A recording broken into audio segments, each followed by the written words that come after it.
14h sur BFM, soyez les bienvenus si vous nous rejoignez. Le monde de la télé est en deuil en ce 14 juillet. Thierry Ardisson nous a quittés à l'âge de 76 ans après avoir marqué pendant 40 ans le paysage audiovisuel français. Emmanuel Macron rend hommage dans un communiqué à une voix, une silhouette, un style, un esprit teinté de curiosité et d'irrévérence. Thierry Ardisson savait capter l'époque. Voilà ce qu'écrit notre ministre de la Culture sur X. Nous l'entendrons également puisqu'elle s'est confiée à Hugo Capelli pour BFM TV. Faire de la défense une priorité. Emmanuel Macron a exposé hier les enjeux sécuritaires auxquels sont confrontées nos armées. Le chef de l'État a parlé d'un moment de bascule, particulièrement ciblé la Russie. Menace russe permanente, dit-il, aux frontières de l'Europe. Et puis dans ce contexte, vous l'avez suivi sur BFM TV, le défilé militaire du 14 juillet résonne encore plus. Lui qui avait pour l'un des thèmes l'engagement. Plus de 5600 militaires, tous issus des plus grandes écoles, ont défilé sur les Champs-Élysées. Avec eux, une première cette année, des jeunes des centres du service militaire volontaire, invités d'honneur, l'Indonésie. Enfin, sa cavale à lui aura duré 3 jours. L'individu d'une vingtaine d'années qui s'était enfui de la prison de Corba près Lyon vendredi, en se cachant, on vous le rappelle, dans un sac à linge, a été interpellé ce matin. Il était recherché par les polices du monde entier. Soyez les bienvenus.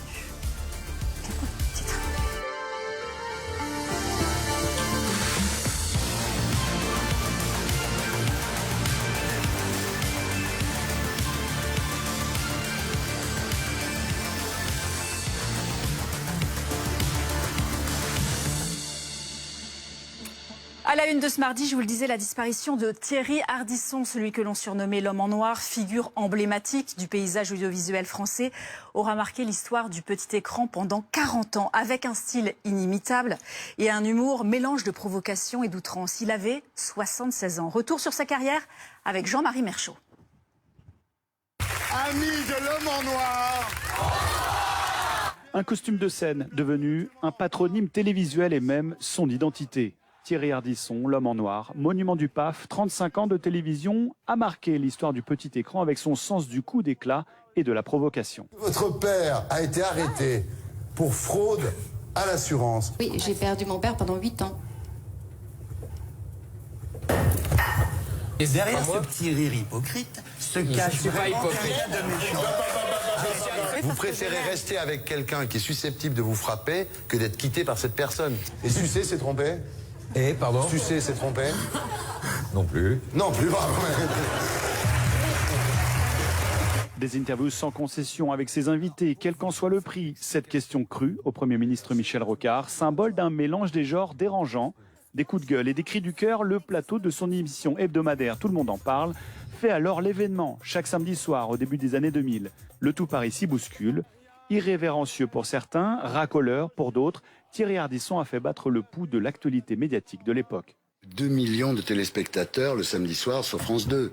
C'est qu'à un moment, l'émission était vraiment... Enfin, celle-là, il y en a eu d'autres, mais celle-là, disons, avait beaucoup d'importance. Puisque moi, je me souviens d'être dans les restaurants à 10h30 du soir un samedi, les gens partaient voir l'émission, je veux dire, où ils rentraient plus tôt pour la voir. Donc c'est vrai qu'il y a eu un phénomène de société, même au-delà d'une émission, quoi. Lunettes noires pour nuit blanche, double jeu, Paris dernière, rive droite, rive gauche.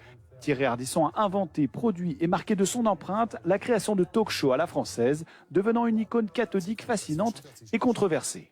Enfin, j'ai aucune culpabilité, je vous rassure. C'est vrai? Non, non. Pourquoi? Parce que je suis pas le genre de mec à avoir de la culpabilité.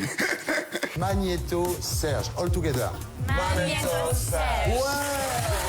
Mais avant ses succès en télé, Thierry Ardisson avait déjà aiguisé son sens de la formule spectaculaire dans le monde de la pub des années 70. Inventeur de slogans, toujours dans les têtes aujourd'hui. J'ai 8 secondes pour vous dire que vos maltines, c'est de la dynamite. Ça, c'était vous, ça? Oui. Quand c'est trop picot. Bon, Oui. quand c'est trop... La paire, il n'y en a pas deux. Exactement. La paire, il n'y en a pas deux. C'est vous qui avez... Il y en a pas deux, ouais. C'est vous qui avez trouvé ça dans votre bureau. Oui. Et puis qu'est-ce que j'ai fait? J'ai fait chaussée au moine. Chaussée au moine. Amen.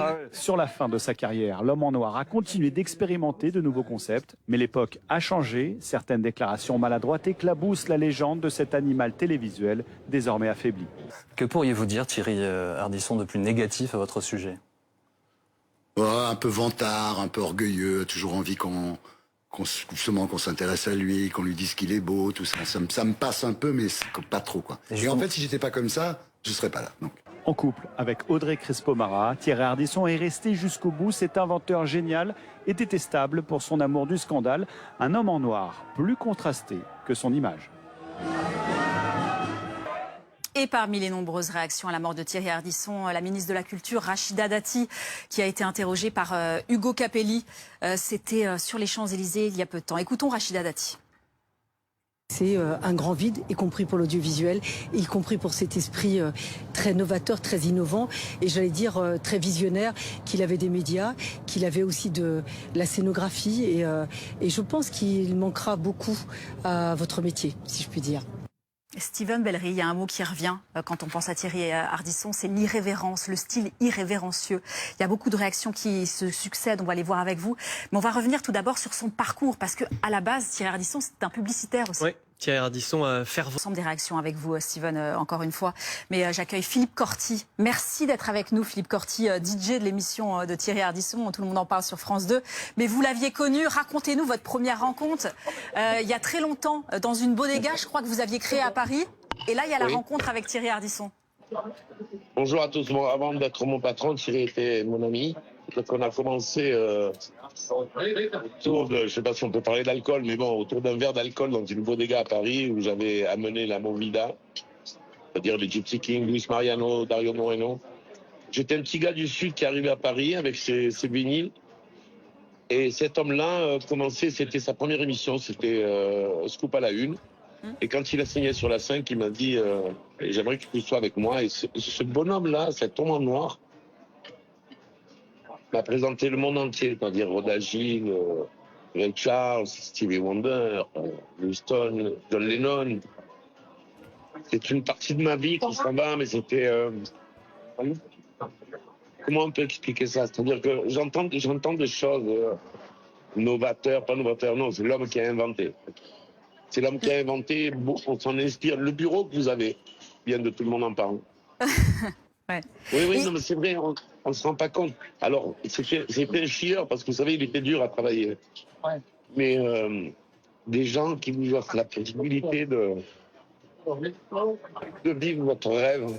Oui, Philippe Corti, s'il y avait une image, s'il y avait une image, un souvenir à garder, j'imagine qu'il y en a beaucoup. C'est vrai qu'il disait, lui, quand je suis arrivé en télé, j'ai vite réalisé qu'il y avait des sujets qu'on n'évoquait pas, un langage qu'on n'utilisait pas. Il y avait un boulevard pour tout révolutionner. Et vous nous parlez de cette révolution. S'il y avait un moment, un instant de télé à garder, quel serait-il?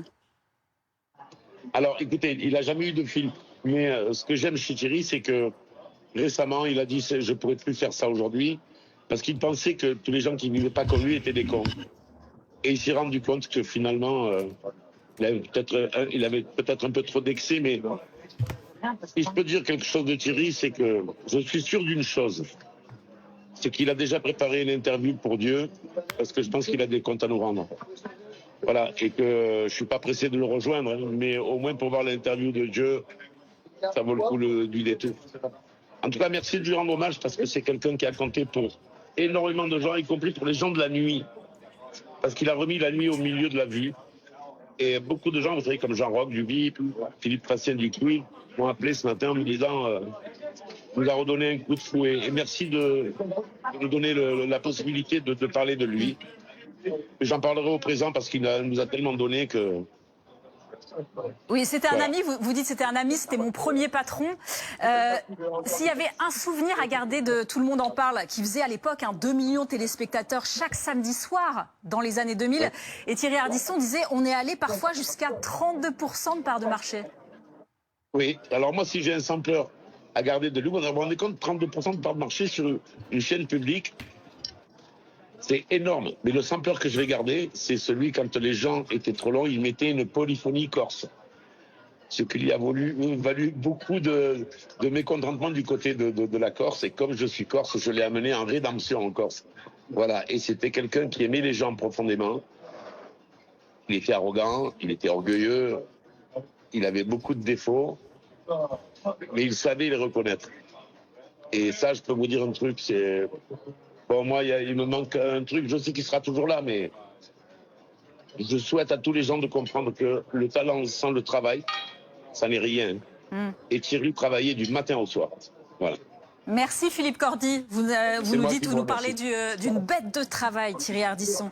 Bruno Jeudi, vous nous avez rejoint aussi, puisque vous connaissiez bien Thierry Ardisson, et vous nous avez parlé de son aide, notamment au moment où il y a eu cette tribune dimanche qui revenait dans l'actualité du dimanche. Oui, on a noué une relation ces 2 dernières années, parce qu'il s'était mis en tête de nous aider à la Tribune Dimanche, de m'aider à concevoir, à préparer ce journal. Et il voulait absolument trouver, vous savez, le slogan qu'il y a sous le titre. Et à chaque fois, il m'envoyait des messages, et ça y est, j'ai trouvé. Et régulièrement... Chacun sait qu'il donnait rendez-vous dans un hôtel célèbre rue de Rivoli, où il habitait, pas très loin. Et voilà, il essayait de m'aider à trouver les bonnes rubriques, à trouver le bon niveau pour le journal. Et ce qui était intéressant dans la discussion, lui... C'est lui qui vous avait contacté ? Oui, c'est lui. Ouais, c'est lui. Alors, c'était parti aussi du fait qu'il y avait eu, je sais plus quoi, une sorte d'actualité autour de lui. J'avais dû lui écrire. Et après, au-delà de l'interview, ce qui l'intéressait, c'était plutôt, et Steven l'a bien expliqué, c'était un inventeur. Et donc, évidemment, tout ce qui s'invente, tout ce qui, lui, ça le fascinait. Voilà, créer un journal en plus en 2023, il trouvait que c'était un peu dingue, mais évidemment, tous les trucs dingues l'intéressaient. Et du coup, s'était mis un peu en tête et on échangeait régulièrement des messages justement pour essayer de faire progresser le titre. Et c'était d'autant plus étonnant que lui, qui est plutôt l'homme de la provocation, des excès, il trouvait que l'idée de l'information nuancée, puisque ce journal se présente comme le défenseur de la nuance, eh bien c'était à rebours et c'était au fond la meilleure chose qu'il y avait à faire aujourd'hui. Donc ils avaient beaucoup encouragé. Et quand on lance un titre, d'avoir comme ça en coulisses un parrain qui s'appelle Thierry Ardisson, ça aide vraiment à lancer un journal sur de bonnes bases. On n'aura pas réussi à trouver la baseline avec Thierry parce qu'il est parti avant, mais il a donné sa dernière interview de presse écrite au journal, c'était pour son livre, son dernier livre. Il avait été, parce qu'il était très minutieux, c'était la maîtrise, Steven le disait, il avait maîtrisé jusque...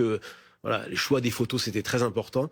Et il avait un photographe qu'il aimait beaucoup. Il avait même imaginé cette photo d'un rideau qui se fermait comme ça sur son visage.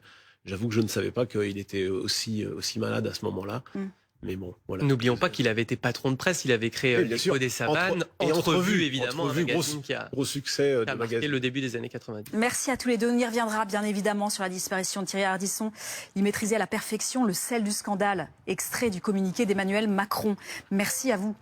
Un moment de bascule pour notre chef de l'État. Une menace particulière pour Sébastien Lecornu. Voilà comment le contexte sécuritaire est perçu par Emmanuel Macron et son ministre Emmanuel Macron, chef des armées, qui, comme son chef d'état-major vendredi, a évoqué cette menace et ce qu'elle implique, cette menace russe, dans la réorganisation et la modernisation de nos armées. Fanny Regnault.